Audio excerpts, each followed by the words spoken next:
7 चरण मैं भी इस व्यवस्था से सहमत नहीं हूं।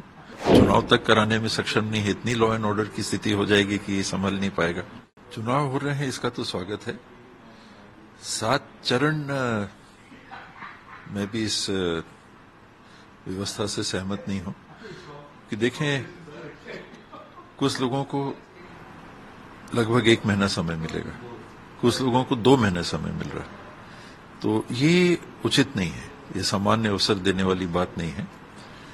अपवाद के लिए 2-4 सीटें ऐसी हो सकती हैं जो अत्यधिक बर्फीली परिस्थितियों में हो, कहीं हो, उनके लिए अलग चरण एक हो जाए, समझ में आता है। बल्कि 4-5 चरण से ज्यादा की आवश्यकता इस देश में। क्या हम ये संदेश देना चाह रहे हैं कि हम व्यवस्था संभालने में सक्षम नहीं है, चुनाव तक कराने में सक्षम नहीं है, इतनी लॉ एंड ऑर्डर की स्थिति हो जाएगी कि ये संभल नहीं पाएगा। राजस्थान 26 सीटों का 25 सीटों का राज्य है, हम 2 चरण में उसको कर पा रहे हैं।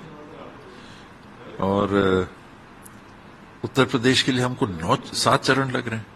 बंगाल 42 सीटों का राज्य है, 7 चरण उसके लिए लग रहे हैं। कौन सी ऐसी लॉ एंड ऑर्डर की स्थिति है कि हमारी देश के व्यवस्था करने वाले तंत्र, हमारा पुलिस तंत्र और सैनिक बल संभाल नहीं सकता? ये व्यवस्था उचित नहीं है। छत्तीसगढ़ जैसे राज्य को 3 चरण में, एक छोटा सा राज्य है, 11 सीटें हैं, बस्तर को आप पहले चरण में ले रहे हैं, फिर 3 सीटों को, कांकेर को, राजनांदगांव को, महासमुंद को आपने दूसरे में लिया, बाकी 7 सीटों को आपने तीसरे चरण में लिया। तो एक ही राज्य में आप बराबर समय नहीं दे रहे।